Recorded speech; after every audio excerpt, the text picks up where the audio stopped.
It's not long after 11 p.m. right now. This is a toasted marshmallow oat milk cappuccino. And you're probably wondering, Gavin, it's so late. Why are we making ourselves a coffee? Was that the sound of the caffeine counter? Honestly, this is such a cringe intro. Yes, we are doing another 24-hour reading vlog from midnight to midnight. One of my favourite national holidays is a good old 24-hour readathon. So this will be my fourth one in the last year. And I did one in March 2025. I did one Halloween time in 2025. I did one over Christmas in 2025. So this is my first one in 2026. And I cannot freaking wait. We are just going to have a proper full-on pajama party. My local pizza place closes at midnight, and guess who ordered the pizza? Me. So hopefully it should come by the time we start the timer and actually start reading at midnight. But in the meantime, as we wait for the pizza to arrive and for midnight to hit in 40 minutes, and I do also want to get set up and get all cozy downstairs and stuff, we need to pick a TBR. So let's go and do that. And while I pick my TBR, why don't you just go ahead and just click that like button if you want, just click it. Or the dislike button, any button will do. Any button will do. The subscribe button. Right, I am going to stop being cringy now, and we are going to pick some books. So yeah, the vibe of this one is we don't have a festive theme, we don't have a Halloween theme. The vibe of this one is just going to be hyped books. Books that I'm very hyped to read, and it could mean anything, absolutely anything. No restrictions, no restraints. You know, I've never read a classic during a 24-hour readathon. And I'm not going to start now. There really is literally so many that I would love to read. So many. This just came in. Of Blood and Fire by Ryan Cahill. Pre-ordered this from Waterstones, and this is what's probably going to be a fantastic fantasy. So that is a pretty hyped one. I'm just going to do a little stack. The Poet Empress is a recent one, actually, that just came in from Illumicrate. I've heard some people say some very good things about this recently.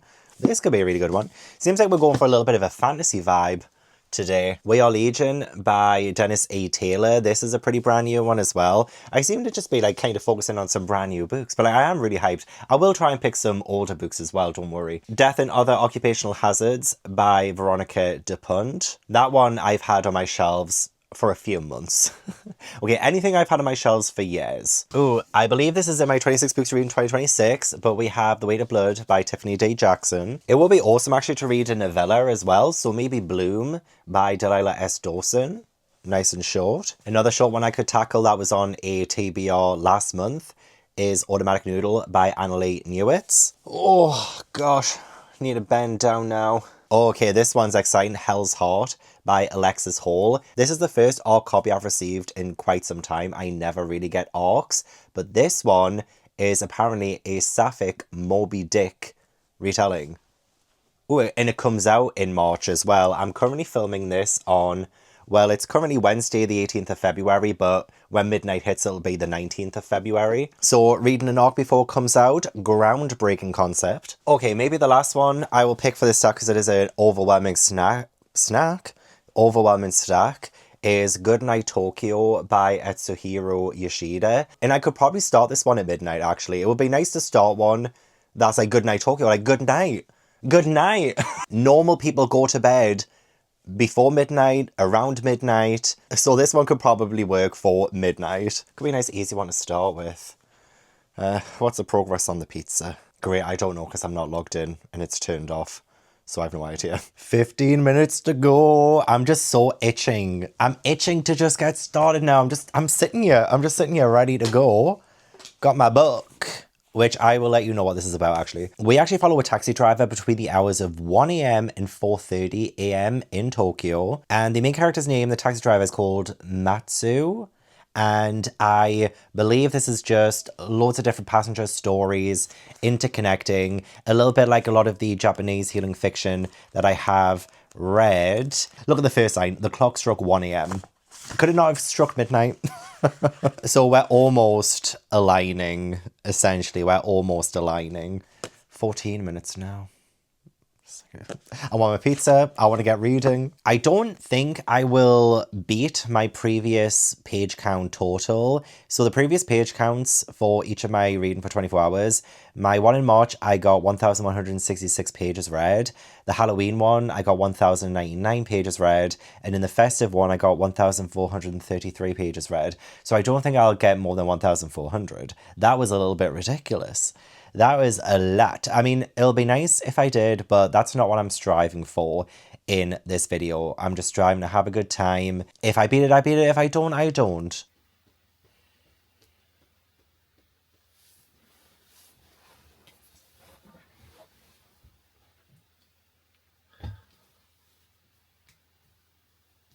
Come on, oh my god, this has been like the longest, like 15, 20 minutes of my life. Come the fuck on, Bridget.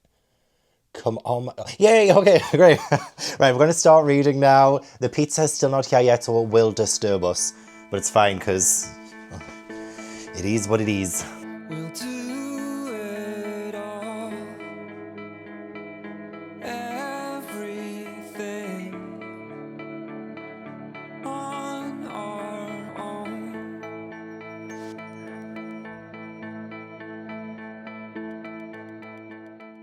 I got 12 pages in when my pizza came. Oh, I'm so excited. I'm so hungry, and got some chicken dippers too, because why the hell not? There is nothing like a quarter past midnight pizza haul, is there? But now I'm going to have a break because I can't eat and read at the same time. So I'm going to have a break. Oh, me baby Tobu want to say hello? Me baby Tobu want to say hello, Dee? Oh, here we just had lovely snuggles after those pizza slices, have we? Yes, we did. Yes, we did. Okay, you can go. You can go, you can go. And after all of that, I could only manage 3 slices. So the rest of them are going to be like breakfast and dinner. Yeah, and it's now, oh, say it's like 36 minutes past now. So already losing time. The ambulance is back on. We're going to get cracking. We're going to lock in now. We are going to lock in. We don't need anything or anyone. If I lay here, if I just lay here, would you lie with me and just forget the world?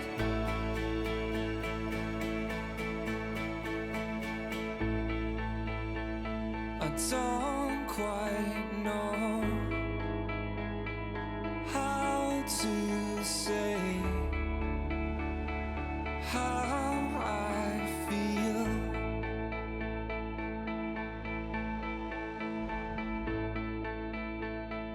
Those 3 words are said too much.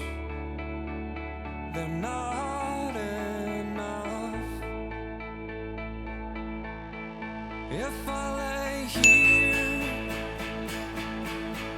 if I just lay here, would you lie with me and just forget the world? Forget what we're told before we get too old. Show me a garden that's bursting into life.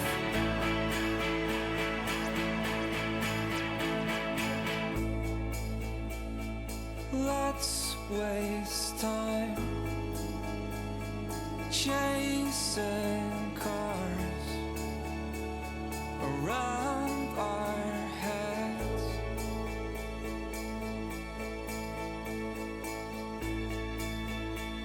I need your grace to remind me to find my own.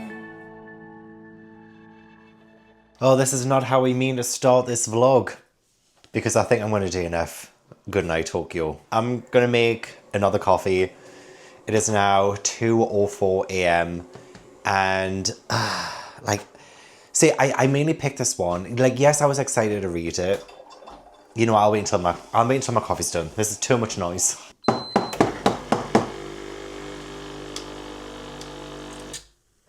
Yeah, I'm not following along with Goodnight Tokyo whatsoever. And it's not because I'm tired. I'm not tired. I'm genuinely not even tired.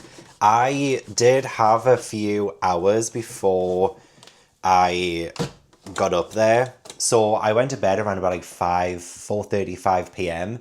And I had a good like maybe 4 hours-ish. And then went in the shower, got ready for this vlog. Well, I need to put this down. So it's not because I'm tired. I just can't follow along. There's so many characters.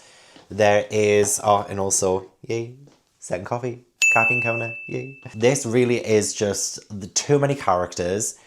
Not really having that feel that I was hoping that we would get when we first got into this book, because the idea of a taxi driver driving through Tokyo at night, like mainly between 1 a.m. and 4 a.m., I thought maybe, because there were like tiny little moments of it where it's like, oh, the taxi driver helps the person who, you know, needs them. Like, he goes a little bit above and beyond. Like, someone will call him up and they'll not know exactly where they are. So he'll be like, oh, like, what's your nearest lamppost? There'll be, like, some numbers on it. Let me know and stuff like that. So I thought there'll be some cool ways of exploring Tokyo at, like, 1 to 4 a.m. in the morning. Can you imagine all of those nocturnal people who are around, and the lights and all the things that you'll probably see? And it's just not even going in that direction at all. In fact, this is not just like short stories, like each chapter or anything.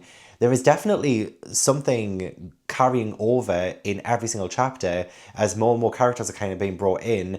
And there was like this random guy who was like the second person, I think, that the taxi driver picked up. And it turned out to be like, maybe a detective, maybe not a detective. And I'm just like, we're talking about movies, and I don't want to read about that. I don't care. I don't care about that at all. I would have loved it if we got those really cool nighttime vibes with really interesting characters who come into this taxi between the hours of 1 and 4 a.m. and then maybe telling him their stories and things like that. But it seems so different. It seems so strange. Like, it's not even like strange in a good way. It's just like strange as in like, why are we talking about this? Why is it saying this? Why is it doing that? I don't know. I don't want to start this way. I don't want to start this way. I could realistically read the next 100 pages, because it's only like 170 pages, so I have like 90 pages left. I could realistically do it, but like, this is supposed to be a 24-hour from midnight to midnight vlog of me reading anticipated, hyped books. And I feel like I shot myself in the foot here, didn't I? Because the main reason why I decided to read this one first was because it was midnight. And I wanted to crack that little joke about it being Goodnight Tokyo. Oh, what a dumbass bitch I am, I swear. So unfortunately, this is going to be a DNF. But I'm counting those 81 pages towards my total. And so I was looking at my little stack and I was like, okay, one of yours has to be like my most hyped right now, that I really want to read right now, because we need to deliver. We need to deliver. And again, I'm still wide awake. I'm still wired. So I've decided to go for Of Blood and Fire by Ryan Cahill. Oh, that smells so good. It smells so good.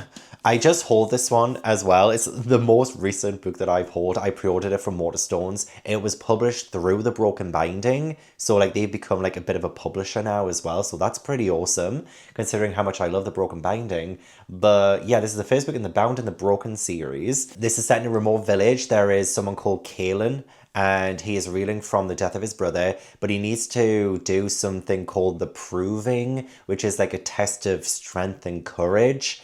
And I think there is, you know, like that typical fantasy war going on in the background and stuff like that. I don't really think I can describe this in a way that's going to make it sound unique and not like a lot of other fantasies. But you know, when I just need like a traditional fantasy, maybe a little bit paint by numbers, so I know what to expect. And hey, this could totally blow my expectations. The summary is not making it sound that unique. But like, sometimes I just need that standard fantasy, and I think this is going to be the one. Look at that, man. And there's some like illustrations and stuff. I'm so excited. Oh, and we do have a map.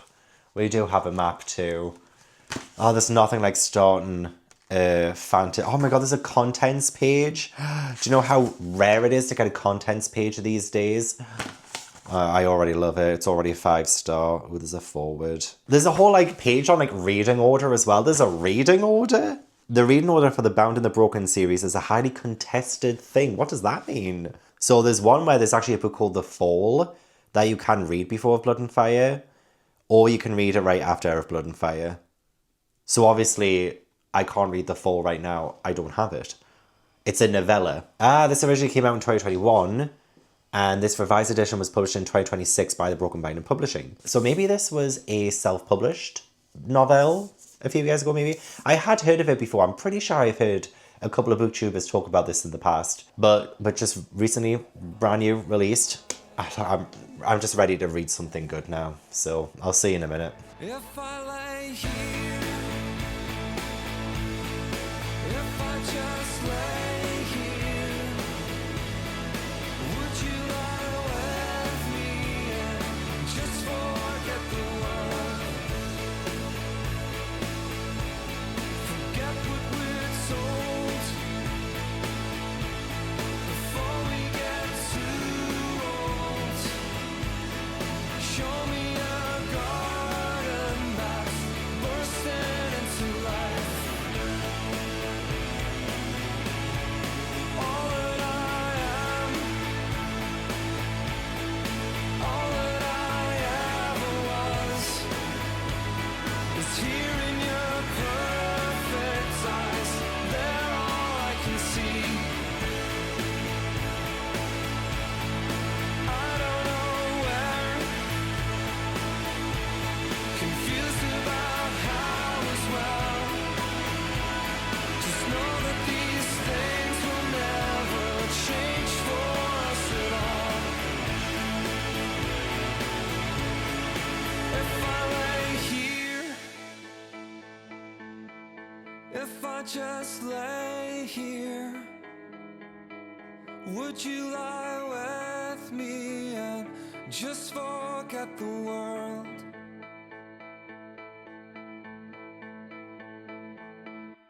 It is now 5:12 a.m. and I am on page 91 of A Blood and Fire, and I am still liking this. I do have some complaints, but I am liking this, so this is not going to be completely negative, I promise. I promise. You want some snuggles? You know, oh, I think he does. Oh. There we go. I'll put the blanket over him. Yeah, don't think that I'm not enjoying this, because it is good. Like, I am liking it. It just feels very like a lot of other fantasies that I've read. It feels very Faithful and the Fallen, and I keep wanting to call the main character Corbin. The character in this is called Cahill, so he's like Corbin. And, like, his family are pretty much similar to Corbin's from the Faithful and the Fallen. The whole village situation also feels like a little bit similar as well. Just a lot of the tropes and things that it's doing with the story, it feels very... Which I said before, I said I genuinely don't mind that. I genuinely don't mind that because I kind of want something traditional. I kind of want something paint by numbers right now, because it can be something so comforting about a very familiar fantasy. It is feeling very familiar. It is a little bit rough at times though. So when I'm reading, I read and I see it like a movie in my head. I always have done that. It's very apparent when things are clunky in my head, because it's like the actors in my head are like stopping and starting. So like dialogue specifically can be very clunky. I'll just give you one spoiler-free example, but there was a elf who appears at one point, because again, like, it is very like Lord of the Rings, very Wheel of Time, very Faithful and the Fallen, very like everything I've ever read. But here we have an elf come in, and this is what the paragraph is. It has been some time since I have visited these lands. The elf's calm and subdued voice seemed to fill every crack and crevice of the room. Much has changed, he muttered almost to himself, as his eyes searched the crowd. It is my great pleasure to have returned, he roared as he threw his arms wide open. That is just like the one paragraph, right? But like, as I'm picturing this in my head, right, I'm going to mute my ambience because that's now feeling a little bit loud. So this is how the actor in my head performed this. This is how Orlando Bloom performed it, because obviously in Elf, we have Orlando Bloom. And this is exactly how each line is delivered through the narration.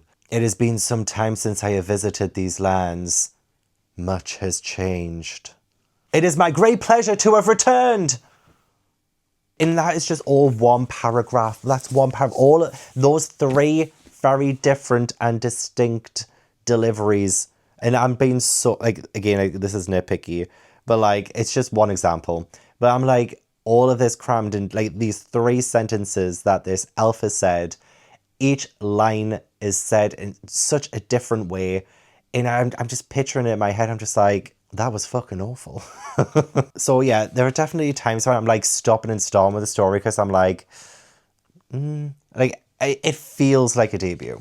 But we have met Cahill and his two besties.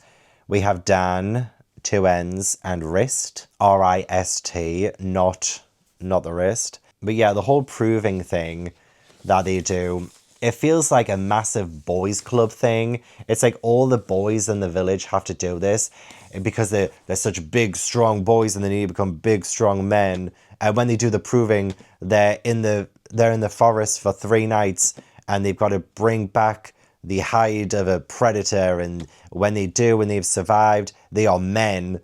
You know, I'm just like, I mean, I don't see the point in it. Like, what are they actually proving? And especially since they've said, you know, some people don't survive, then what's the point? What's actually the point of having all of the boys in the village for 3 nights get put into groups of between 2 to 4? And for what? Literally for what? I don't know. I'm glad the proving is over. And that's all I know about the plot as well. The plot was, the summary just says about the proving a test of courage and skill that not all survive. And like, there's genuinely no good reason for this proving thing anyway. So I'm glad that's over. I'm 90 pages in. That's already over. So I'm excited now to see where it's going to pick up now, because all I know now is that there are supposed to be 3 strangers arriving in the village with a secret they're willing to die for. Kieran's world is ripped from under him. So I think it's going to hopefully like improve from here. Like, again, I've complained. I know I have. But I am liking it. Like, I do like a good classic fantasy story, and that's what it's feeling like, so I can't complain too much. But I have complaints. I'm just hoping that this finds its own identity. Like, it's okay to be like other fantasies. It's okay to feel like Lord of the Rings, to feel like The Faithful and the Fallen. But like, I hope it does something a little bit different, at least. Something a little bit new. Does it have something to say about the tropes that are so prominent in fantasy books? Or is it just going to ride the wave and like play it safe? Like, I hope it doesn't. But so far, it's feeling safe. I hope we take a chance. Take a chance on me. See, I'm starting to bloody sing at random intervals now. You can tell well, I'm not flagging. I will say it's now like 5:20. I do want to go across to when it opens at 7. I also want to just lie down for an hour. Let me lie down for an hour, okay? I do feel like maybe a little bit tired. I feel a little bit tired. So I might lie down for an hour and just rest these weary eyes. Look, these eyes have seen things. So me and Tubby, we're going to go to bed. Just for an hour though, just for an hour. Yeah, I mean, because I could continue reading until I need to leave to go to Costa. But I will leave in like an hour and a half-ish. It'll not be for long because I want to get to Costa as soon as the doors open. I want the staff to talk shit about me in their staff room because they're like, oh, fucking hell. Who's that absolute nutter standing outside the door before we even open? You know, I want to be that person. I want to be that customer today. Oh, I think Tobu's found a spider.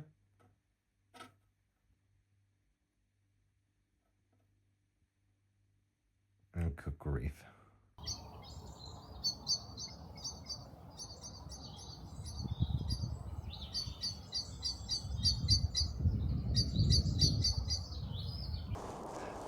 Well, that's 6:49. 6:49. Oh my god. I had like not even an hour. I think I lay in bed for about like 50 minutes. And I did snooze, but I don't think I had a proper full-on sleep or anything. So I'm still counting this as I stayed awake for 24 hours, okay? I'm still counting it. So yeah, I should get to Costa like bang on 7, which will be very, very nice. I haven't read anything more though, so I do apologise for that. I'll read as much as I can in Costa, but also I'm only going to be able to stay in Costa until about 9, because if you've seen my From Red to Red vlog, you'll know that I made a couple of new friends, and I met one of them at the gym, and then he invited me to meet his partner, and we went for coffee last week, so that was lovely. But the guy who I met at the gym, he goes there a lot, and he only lives like literally a 2-minute walk from me. So he's been like picking me up, and we've been going to the gym together recently. And so he asked if I wanted to go today about 9:30. So about 9, I'm going to leave Costa, and I'm going to go home, quickly get changed, and go gym. Go gym with my new friend.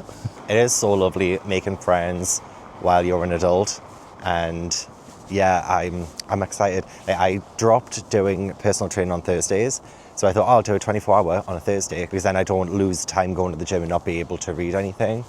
But look, this is networking, this is connecting, okay? So we're going to be doing that. And it's not as dark as it was at Christmas time. It's definitely getting lighter in the morning now. But again, I do love seeing all the lights in the distance. I really wish I was a little bit more of a morning person, so I would wake up a little bit earlier. I mean, I feel like I'll wake up quite early anyway, but if I'm on a day off, then I don't really get out of bed until like 9-ish. I almost didn't bother checking because the barrier is always down, but the barrier is up today, so I can go through the shortcut, make it a Costa a little bit earlier.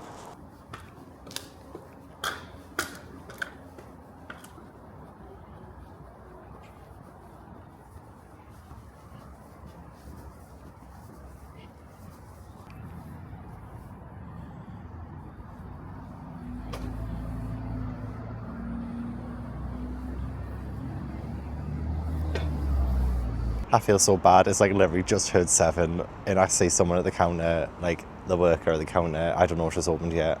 I don't want to try the door just in case. I feel so dumb. I feel so dumb. I feel like one of those. I really do. Oh god, should I try it? Should I try it?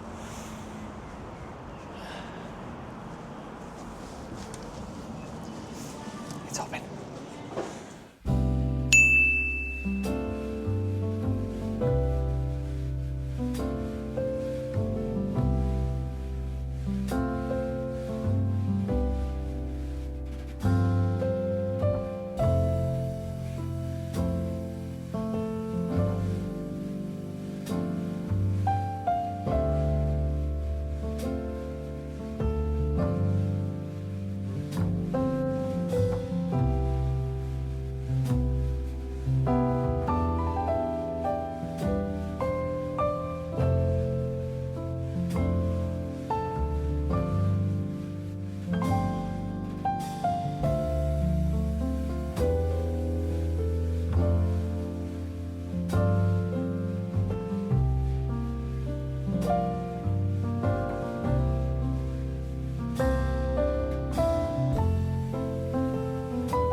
There has been a change of plan. It is 9:24 a.m.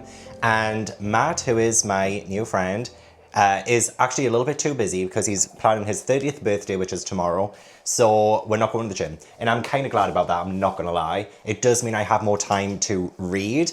And I did get to page 197 while I was in Costa, and then decided to come home. I had a couple of prescriptions to pick up from the doctors on my way home as well. And Matt also gave me some cat food to try with my cats because his cat is not eating this. So I want to say if Ash and Tobu will like this. Don't know if anyone else has tried it with their cats, but I'm about to try it, and I think Ash is so excited. Are you excited, Ash, for their food?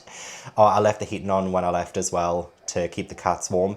Came back to a furnace. The heating was on low, and I knew I was coming back in like an hour and a half, 2 hours, so it's all good, it's fine. So yes, you know what's so funny about this is that John Gwynn actually has a quote on the cover here of "Blood and fire swept me away," and I'm like, to the solicitors, because I'm telling you, it feels like I'm reading Malice a little bit. Like like, I'm gonna be a little bit complainy, but I do like this. This is the thing. Has anyone ever read a book that they do like, but you kind of seem to just like focus on some of the complaints? Like, that's what I feel like I'm doing with this book, and I do apologize. I do like this. It's feeling, very, again, like classic fantasy. It's doing so much that I've already kind of read before. It's not doing anything new or original. And I do think some of the dialogue just doesn't convey the emotion that I think some of the things that are happening around the characters elicit. Like, it just feels like we're almost there, but kind of not. And I am going to try and be a little bit more forgiving because, yeah, I do think this is a debut.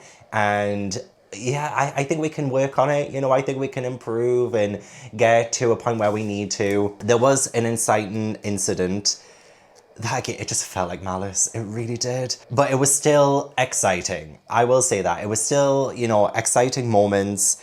I do think we will have some good character progression with Cahill, who, again, I'm not really liking all that much. I find him so vanilla. I find him so boring. But I do like the world around him. I do like it when we get name drops of different places and little bits of lore sprinkling as well. I do like that. I like finding out about creatures and, races that have been, gone for such a long time and they seem like legend now, but we start to see things develop and change in the world. I like the world more than I like the characters, I think. And I like it more than the plot as well, because again, like, the plot is just like, it's staying exciting, but it's nothing new, unfortunately. And even like, again, like, some of the writing is just like so basic, so formulaic. Again, just like one example, a chill ran up Caelan's spine, the hair on the back of his neck stood on end. Like, you don't really need to do that back to back, like, that is two very formulaic, overused lines to show some kind of anticipation, some kind of fear as well. And it's just like those very two, like the top two kind of overused phrases back to back. And this book is kind of filled with phrases that you would find in a beginner's writer's handbook. And again, I feel like such a bitch for being this complainy, but I'm like, yeah, anyway, sorry. This is actually not that long either. It's not even 400 pages because there's actually some back matter, and I think there's a preview for that novella I mentioned as well. So yeah, this is only 387 pages. So I only have like 180-ish pages to go, which is actually brilliant. I think I will finish by like maybe 1-2 p.m. I was expecting to take a lot longer with it, but no, I do think I can finish this in the next few hours. And it feels like this could end up being like a 3 or a 3.5. I'm just hoping that now at this point, now that we're like 200 pages in, we diverge from that traditional been there, done that kind of fantasy path, and we make our own path. We carve our own identity. That is what I'm hoping. This has great reviews online, so I'm wondering, like, what was it about those reviews that kind of captured those reviewers' imaginations? Was it the potential? Because I do see potential, but I'm also looking for at least a little spark of originality as well. I am going to make another coffee now. It is, what time does that say? 11:34 a.m. And I'm going to make myself another coffee, first one since Costa. And I just freaking love my little coffee station here, all my syrups. I've got 8, and that's how I want to keep it. I do need to replace the cinnamon roll though, because I've only got a tiny little bit left. Got the salted caramel, pistachio, toasted marshmallow. I need to use more of these so I can fit one of these in. I tried to put one of these in the pistachio one, and the liquid just like went up and over, so I need to use them a little bit more. Got gingerbread, hazelnut, pumpkin spice, and green mint in the back there as well. So does anyone want anything? Do let me know. I think I'm gonna have a toasted marshmallow oatmeal cappuccino. This should be lovely. And a huge thank you to one of my members as well during some reading sprints who made me aware of this flavour. I had no idea it existed, and now I love it.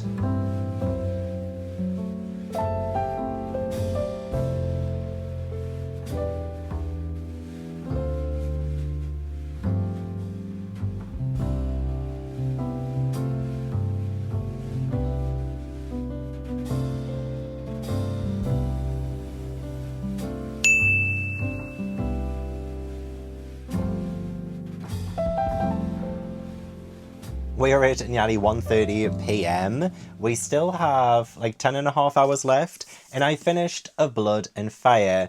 And I think it is true that whenever a book introduces dragons, it automatically makes it better. And again, I want to reiterate, like, I'm not hating on this book. I don't dislike this book. I actually really do like this book. I think I'm going to give it 3.5, which is crazy considering I feel like I've just been complaining the entire time. But there is still something that is traditional about it that I do really enjoy. And even though, I mean, would I say the main character, Cahill, got better by the end? Debatable. Would I say the plot got better by the end?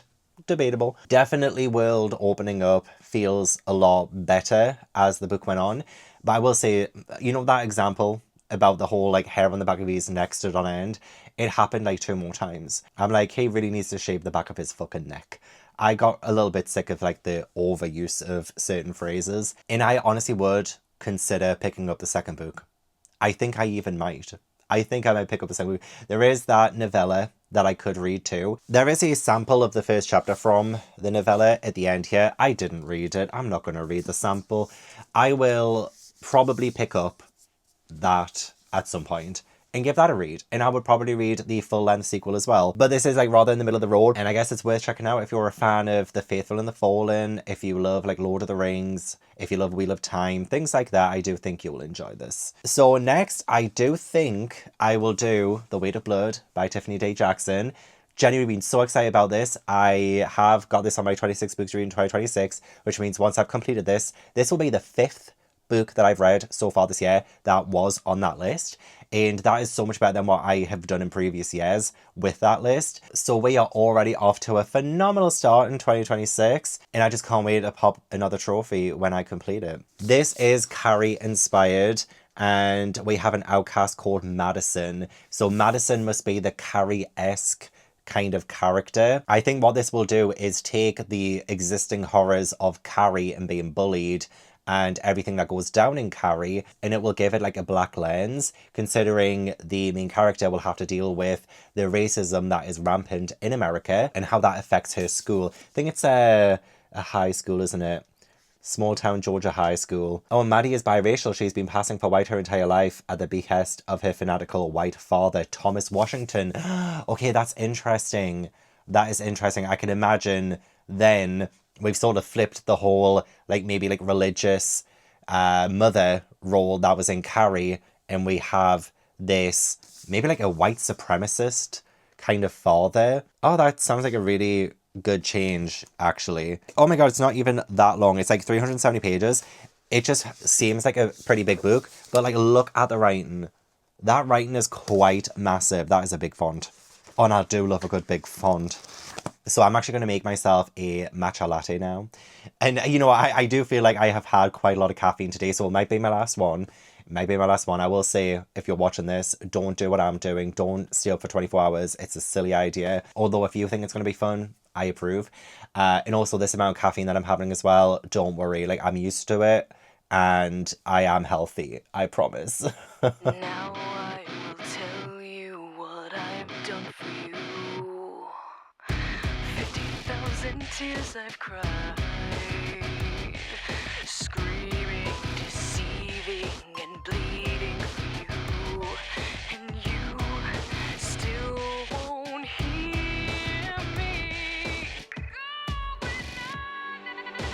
Don't want your hand this time, I'll save myself. Maybe I'll wake up for once, not tormented daily, defeated.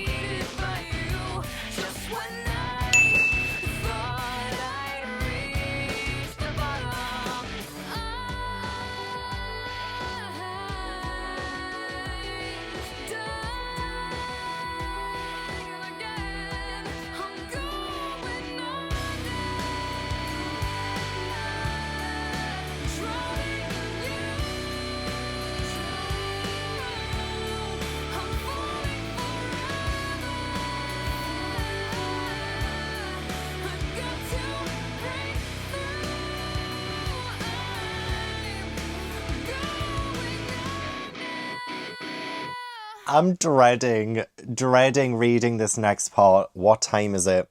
Summertime. 16:37. 4:37 p.m. And I have just reached like page 202. I've managed to get to over the 200 page mark. The father is seriously hurting me. Seriously hurting me. The amount of emotional trauma I'm feeling reading this. Oh my gosh. Maddie, like she is the Carrie character, and I can really feel it. Like Tiffany D. Jackson has done her homework, and from what I remember of the Carrie book I read 2 years ago now, I was absolutely heartbroken over Carrie. Like the amount of abuse and bullying that Carrie got, it's like tenfold in this one as well, because you have the added element of like the kids around Maddie being racist and awful, as well as like everything else. And I think Tiffany D. Jackson is really elevating the source material by exploring so many different things that is still a problem in today's society. So she's taken Carrie, which is already like a great book, although it probably feels like maybe a little bit dated. And Tiffany has made it a story that I feel like a lot of people can connect with today, like in this day and age. And there's always something for me to connect with main characters. And like, especially in terms of like bullying and stuff, I was very badly bullied when I was in school. So to get that element of it, like I feel it, I really do feel it. Obviously not to the same extent as Maddie, but there's always a way to connect, and I really do connect. So yeah, the dad, I've gotten to a bit now. Like I wasn't even paying attention at the time. I just stopped reading as soon as I saw that the next chapter started with Papa. And I'm dreading. I am just dreading reading more of any section with him in it. I do love that we still have those similar character archetypes, so not just like, you know, Carrie's mother being present in Maddie's father, but also the students that are nice to Maddie / Carrie, that's being carried over as well. I also love that we still have those media, the mixed media format that Carrie had. It really does make it feel a little bit more real when you have people talking about it, and you have news articles saying like Maddie did it, and like the whole prom massacre thing. I love that because it really does build the tension, and I'm like anticipating it happening now. And in the meantime, you're getting connected with the person who apparently like did it, which honestly, like maybe Maddie didn't do it. Like, you know what I mean? Like maybe we diverge from the Carrie story at the end there. Maybe Tiffany does something a little bit new with that. Maybe not. I don't know. But it's interesting hearing the conversations around it, especially with the lens of, you know, the modern day, the added element of racism too. So it is extremely intriguing to me. And Tiffany D. Jackson's knocking out of the park again. Like, I loved Monday's Not Coming. I loved Grown. I really did like Blood in the Water by Tiffany D. Jackson, but that was a middle grade. And it was good, but like not to the level of like Grown and Monday's Not Coming. So I think this might be my fourth or fifth. There might be another Jackson book that I read, but I can't really quite remember off the top of my head now. But like, either way, I do really love Tiffany's writing style. So accessible, so easy to connect with, while also enriching the source material with a lot more emotion, and just like, yeah, like I just really enjoying it so far. As much as I don't want to continue because I don't want to say what the dad's gonna do. Oh no.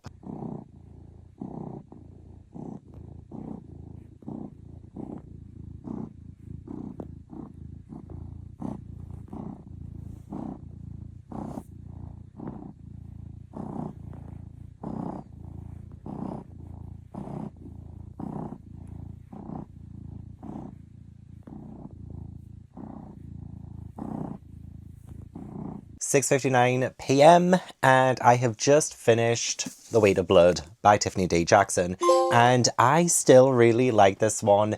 Tiffany can do no wrong by me. I do think because this is a young adult book, the age demographic that this book is targeted towards does hold this back. It isn't as brutal or as viscerally or visually gnarly like it is in Carrie, but I do get a good sense of it being, you know, just as bad, like through, you know, skirting some of the more adult visuals, adult themes. So I don't think this goes quite all the way like I wanted it to. I think I would have loved this even more if it was an adult book, more so than a young adult book. So I will give this one 4 stars. It's the exact same rating I gave Carrie as well. I think this is just as good. Like, it's a really great